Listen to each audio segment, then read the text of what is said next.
Hello बच्चों, आज हम पढ़ेंगे चैप्टर नंबर 4। अरे ये तो सब चीज़ें फैली हुई हैं, मैं इनको अलग अलग ग्रुप में सेपरेट कर देता हूँ। यहाँ रख देता हूँ लिविंग थिंग्स और यहाँ रख देता हूँ नॉन लिविंग थिंग्स। तो बच्चों, हमारा जो चैप्टर नंबर 4 है उसका नाम भी यही है, सॉर्टिंग मटेरियल्स इनटू ग्रुप्स।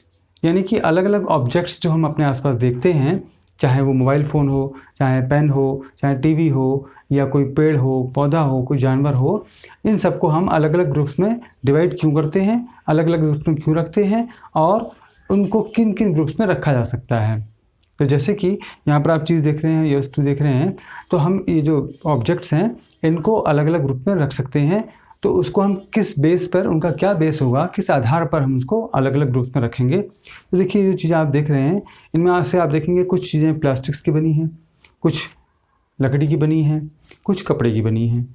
तो इनको हम अलग अलग ग्रुप बना देते हैं। एक ग्रुप में हम रख देंगे लकड़ी की चीज़ों को, दूसरे ग्रुप में रख देंगे कागज़ की चीज़ों को, तीसरे में रख देंगे कपड़े की चीज़ों को यानी ऑब्जेक्ट्स को, और मेटल का भी एक ग्रुप बना सकते हैं। तो ऐसा ही एक ग्रुप, ऐसा ही एक टेबल आपके भी बुक में है, टेबल 4.1, और उसको आप यहाँ देख सकते हैं। इसमें आपने क्या करना है कि आपने अलग अलग ऑब्जेक्ट्स के नाम लिखने हैं और वो किस मटेरियल से बने हैं उनका नाम उसके आगे लिखना है। तो जब आप इस टेबल को देखेंगे तो आप ये पाएंगे कि इस टेबल में जो मटेरियल्स लिखे हुए हैं, यानी कि जो ऑब्जेक्ट्स जिस चीज़ से बना है, जैसे कि मोबाइल है तो मोबाइल प्लास्टिक से बना है, कुछ मेटल भी है उसमें, तो ये दो चीज़ों मटेरियल से बना है। ऐसे ही हमारा पेन जो है वो भी दो मटेरियल से बना है, जैसे कि प्लास्टिक से, उसका रिफिल जो है आप देखेंगे पीछे के हिस्से की तरफ प्लास्टिक होता है, आगे की निब जो होती है मेटल की होती है। तो ये मटेरियल हो गए। तो ये आप देखेंगे टेबल 4.1 में जो मटेरियल्स रखे हैं ऑब्जेक्ट के सामने, तो कई सारे मटेरियल्स जो हैं वो कई सारे ऑब्जेक्ट्स में हैं। इसका मतलब ये है कि एक ऑब्जेक्ट में 2-3 मटेरियल हो सकते हैं, या फिर कई बार एक ही मटेरियल का कोई ऑब्जेक्ट होता है। आप देखेंगे कि कई सारे ऑब्जेक्ट्स में एक जैसे मटेरियल हैं। जैसे कि हम बात कर रहे हैं मोबाइल की, तो मोबाइल में भी प्लास्टिक होता है। पेन की बात करें तो पेन में भी प्लास्टिक होता है, और मोबाइल में बात करें तो मोबाइल में मेटल भी होता है, पेन में भी मेटल होता है। तो हम एक और टेबल, उसमें मटेरियल के हिसाब से ऑब्जेक्ट्स को बांटा गया है। तो एक अलग अलग उसमें कैटेगरी बनी है कि वुड की जो चीज़ें बनी हैं, यानी वुड एक मटेरियल है तो वुड की बनी हुई चीज़ों का उसका नाम उसके आगे लिखना है, फिर मेटल की बनी हुई चीज़ों का नाम उसके आगे लिखना है। तो इस तरह से 4.2 टेबल है। तो बच्चों, अभी हमने बात करी कि मटेरियल्स की, यानी कि ऐसे मटेरियल्स वो चीज़ें होती हैं जिनसे मिलकर कोई ऑब्जेक्ट बनता है, कोई चीज़ बनती है, कोई वस्तु बनती है। जैसे मेटल एक मटेरियल है, वुड एक मटेरियल है, और कॉटन एक मटेरियल है, प्लास्टिक मटेरियल है, इनसे मिलकर अलग अलग ऑब्जेक्ट बनते हैं। तो अब हम देखेंगे कि मटेरियल्स जो हैं, मटेरियल्स की क्या क्या प्रॉपर्टीज़ हैं, उनके क्या क्या गुण होते हैं। तो मटेरियल्स में 5 प्रॉपर्टीज़ होती हैं, और वो प्रॉपर्टीज़ कौन कौन सी हैं उन प्रॉपर्टीज़ के बारे में बात करेंगे, और कुछ एक्टिविटीज़ इस लेसन में हैं आपके, वो एक्टिविटीज़ भी करेंगे। तो पहली प्रॉपर्टी की बारे में बात कर लेते हैं। पहली प्रॉपर्टी है अपीयरेंस। अपीयरेंस मतलब कि कोई मटेरियल कैसा दिखता है, क्या उसमें चमक है या उसमें चमक नहीं है, वो डल है, अगर शाइनी है, चमकदार है, तो काफ़ी हद तक हम कह सकते हैं कि वो मेटल हो सकता है, क्योंकि मेटल्स जो होते हैं उनमें शाइन होती है और लस्टर होता है, गुण होता है। अगर आपके पास कोई मटेरियल है और आप जांच करना चाहते हैं कि वो मेटल है या नहीं है, तो आप क्या करेंगे, उसको काट सकते हैं। जैसे कि एक पाइप को हम लें और हमें पता करना है कि ये प्लास्टिक का है या मेटल का है, तो हम उसको काटेंगे, और काटने पर अगर हमें उसके अंदर चमक दिखाई देती है कटे हुए हिस्से में, तो हम समझ जाएंगे कि ये मेटल है। या फिर हम एक तरीका और कर सकते हैं, जैसे आपने देखा होगा रेगमाल होता है, जिससे कि कोई सरफेस रगड़ते हैं। तो अगर हमारे पास कोई मटेरियल है और हमको चेक करना है कि मेटल है नहीं है, तो हम रेगमाल से उसकी सरफेस को घिसेंगे, और घिसने पर अगर हमें चमक दिखाई देती है तो हम मान लेंगे कि काफ़ी चांसेस ये हैं कि वो मेटल है। जैसे कि अब दूसरा हम देखते हैं कि चौक है, चौक में चमक नहीं होती है, डल होती है, और मिट्टी है उसमें डल होती है, वुड है वो डल होता है, उसमें चमक नहीं होती है। वहाँ अगर हम लोग पेंट करें तो उसमें चमक आ सकती है, मगर वो तो पेंट की चमक होगी ना, वुड की यानी लकड़ी की चमक नहीं होगी। तो इसलिए हम कह सकते हैं कि जिनमें चमक होती है, लस्टर होता है, वो मेटल होती है। जिनमें डलनेस होती है और लस्टर नहीं होता है, चमक नहीं होती है, वो नॉन मेटल्स होते हैं। अपीयरेंस के बेसिस पे हम उनको 2 ग्रुप्स में डिवाइड कर सकते हैं। तो दूसरी प्रॉपर्टी है हार्डनेस। हार्डनेस का मतलब है कि कोई भी मटेरियल वो सॉफ्ट है या हार्ड है, यानी कि वो दबाने पर दब जाता है, कंप्रेस हो जाता है, तो हम कहेंगे वो सॉफ्ट है। और अगर वो दबाने पर नहीं दबता है, कंप्रेस नहीं होता है, तो हम कहेंगे वो हार्ड है। कोई क्लॉथ है, कोई कपड़ा है, तो उसको दबाने पर वो प्रेस हो जाएगा, यानी दब जाएगा, तो हम कहेंगे सॉफ्ट है। या कॉटन है, उसको दबाने पर वो दब जाता है, सॉफ्ट हो जाता है। मेटल जो होते हैं वो कंप्रेस नहीं होते, दब नहीं पाते हैं, और छूने में भी हम उसका एहसास कर सकते हैं कि कोई वस्तु, कोई ऑब्जेक्ट या कोई मटेरियल वो सॉफ्ट है कि हार्ड है। देखिए बच्चों, ये एक ग्लास है, ये एक ट्रांसपेरेंट मटेरियल है, इसमें आर पार दिख जाता है। और ये हम एक्टिविटी 1 करेंगे। एक्टिविटी 1 में क्या है कि हम इन बाउल्स में तीनों में थोड़ा थोड़ा पानी डालेंगे, और फिर इसके बाद हम इसमें अलग अलग मटेरियल्स डालेंगे। देखिए मैंने इसमें ये नमक डाल दिया पहले वाले हमारे ग्लास में। दूसरे वाले में मैं चीनी की 1 चम्मच डाल देता हूँ, और तीसरे ग्लास में हमारे पास ये चॉक पाउडर है, हम इसको डाल देंगे और देखेंगे कि ये सॉल्युबल है कि नहीं है। और मैं तीनों को हिला देता हूँ और कुछ देर के लिए छोड़ दूंगा।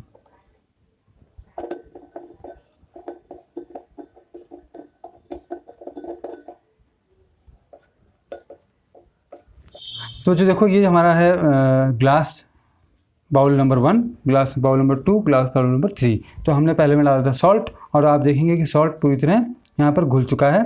और बाउल नंबर 2 में हमने डाला था चीनी, ये शुगर, वो भी पूरी तरह घुल चुकी है और दिखाई भी नहीं दे रही नीचे बैठी हुई। जबकि बाउल नंबर 3 में हमने डाला था चॉक पाउडर, और ये चॉक पाउडर मैंने काफ़ी हिलाया इसके बाद, मगर ये बाद में फिर से नीचे बैठ जा रहा है और साफ साफ दिखाई भी दे रहा है, यानी ये अच्छी तरह नहीं घुला है। तो हम कह सकते हैं कि जो हमारी सॉल्ट है और जो शुगर है वो दोनों तो वाटर में सॉल्युबल हैं, मगर ये चॉक पाउडर वाटर में सॉल्युबल नहीं है, यानी ये इनसॉल्युबल है। तो बच्चों, अभी हमने बात करी कि कौन सा मटेरियल पानी में सॉल्युबल है या नहीं है, यानी वो सॉलिड चीज़ें थी। और अब हम बात करेंगे कि कौन सा लिक्विड दूसरे लिक्विड में सॉल्युबल है या नहीं है। ऐसा भी तो हो सकता है कि एक लिक्विड दूसरे लिक्विड में सॉल्युबल हो, और हो सकता है कि ना हो। इसी तरह से आप समझ सकते हैं कि हमारा जो ब्लड है, जो हमारे बॉडी में ब्लड सर्कुलेट करता रहता है, जो हमारा खून है, उसमें भी कई सारे मिनरल्स, कई सारे विटामिन्स सॉल्युबल रहते हैं।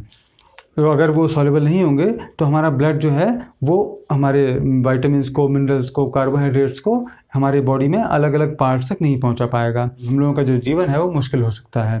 तो इसीलिए सॉल्युबिलिटी का जो एक प्रॉपर्टी है वो बड़ी इंपॉर्टेंट प्रॉपर्टी है किसी भी मटेरियल के लिए। तो देखिए बच्चे, अब हम करेंगे नेक्स्ट एक्टिविटी। इस एक्टिविटी में हम देखेंगे कि क्या एक लिक्विड दूसरे लिक्विड में सॉल्युबल होता है कि नहीं होता है। तो मैंने एक बाउल ले रखा है, ये ट्रांसपेरेंट है, और इसमें मैं पहले पानी डालूंगा। तो मैंने ये पानी डाल लिया इसमें, और अब हम देखेंगे कि इसमें दूसरा लिक्विड सॉल्युबल है कि नहीं है। तो मैं दूसरा लिक्विड जो है हमारे पास वो है सिरका। तो मैं ये विनेगर इसमें डाल के देखता हूँ पानी में, और आप देखेंगे कि ये बिल्कुल पता ही नहीं चल रहा है कि क्या मैंने विनेगर डाला कि नहीं डाला, यानी बहुत अच्छी तरह मिक्स हो गया है। अब मैं पानी में सरसों का तेल डालकर देखता हूँ कि क्या वो पानी में सरसों का तेल मिक्स होता है कि नहीं होता। तो मेरे पास एक दूसरा बाउल है ये, और इस बाउल में मैं फिर से पानी डालता हूँ,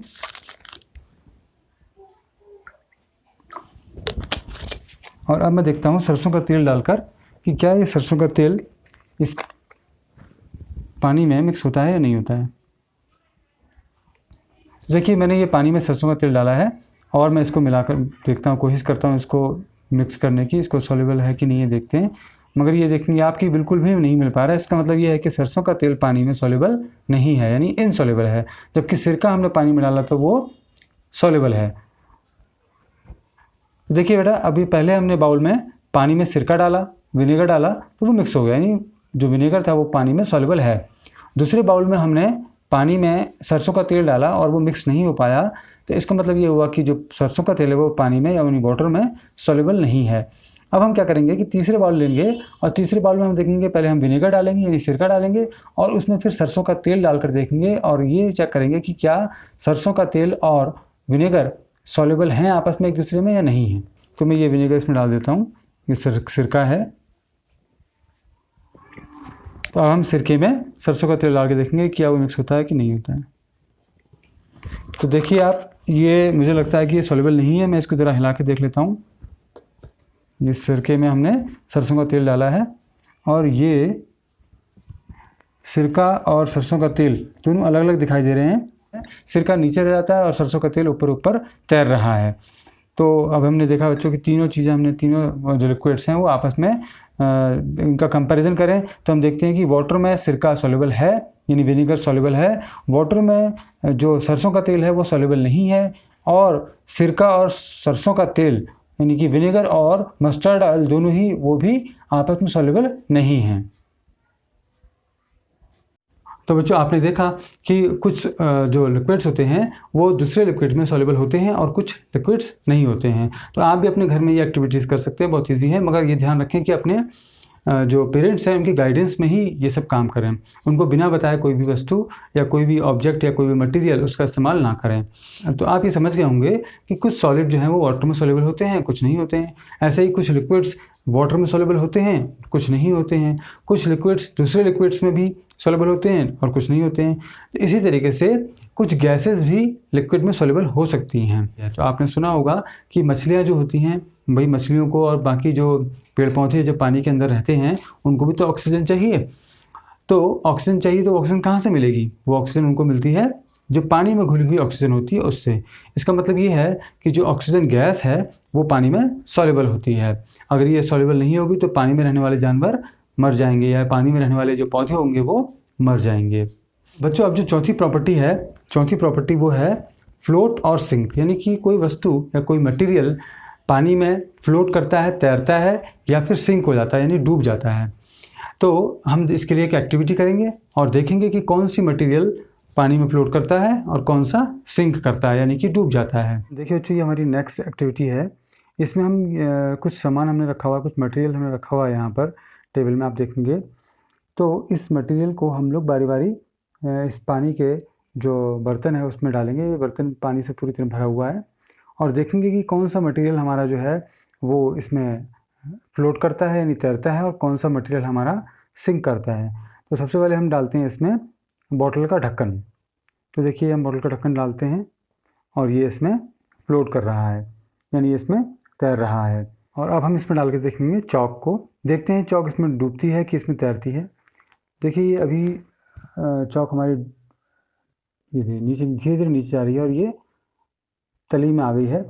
तो इसका मतलब ये है कि चॉक जो है वो डूब जाती है, फ्लोट नहीं करती है। और अब हम डालेंगे नेक्स्ट मटेरियल, वो है हमारा पेपर। तो हम देखेंगे कि पेपर फ्लोट करता है कि नहीं करता है। देखिए ये पेपर हमने डाला और ये इसमें फ्लोट करता है। और पेपर को हम ज़रा डुबा कर भी देखते हैं कि क्या ये भीगने के बाद भी फ्लोट करता है कि नहीं करता है। तो ये भीगने के बाद भी फ्लोट कर रहा है। और हम नेक्स्ट मटेरियल हम डालेंगे, ये हमारे पास कॉर्न है यानी मक्का, उसको हम देखेंगे ये फ्लोट करता है कि नहीं करता है। देखिए ये सारे के सारे दाने जो है नीचे गए और एक दाना हमारा ऊपर रह गया है। तो इसको मैं डुबा के देखता हूँ कि क्या, हाँ देखिए ये भी नीचे चला गया, यानी कि जो कॉर्न है वो फ्लोट नहीं करता और वो सिंक कर लेता है। और अब हम डालेंगे, देखेंगे ये कॉटन है हमारे पास, ये इसको देखेंगे हम ये सिंक करता है कि नहीं करता है। कॉटन हमने डाला और ये देखिए ये पूरी तरह भीग गया है।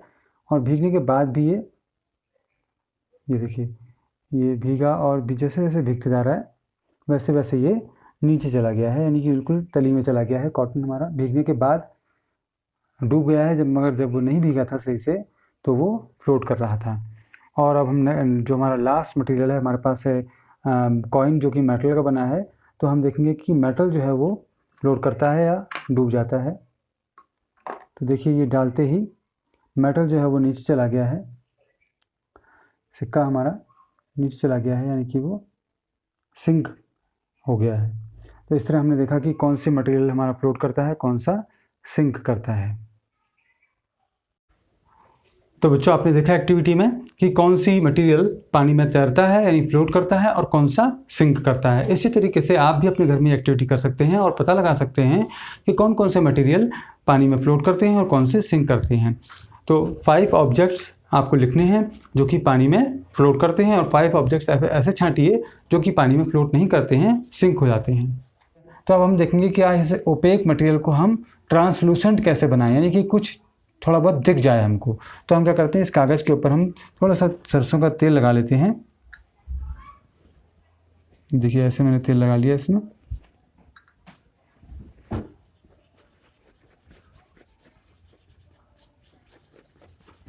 तो देखिए हमने जो कागज़ में तेल लगाया, इसके बाद अगर इस कागज़ को हम सूरज की रोशनी में या बाहर कहीं जाकर देखें तो हमको बाहर की कुछ चीज़ें दिखाई देंगी जो पहले हमको नहीं दिखाई दे रही थी। तो इस तरह के ऑब्जेक्ट को हम बोलते हैं ट्रांसलूसेंट मटेरियल।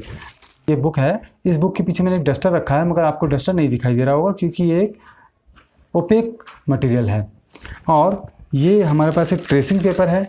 ट्रेसिंग पेपर के पीछे आपको एक काला काला ये जो एक शेप दिखाई दे रहा होगा, मगर आपको समझ में नहीं आएगा कि ये सही से शेप क्या है।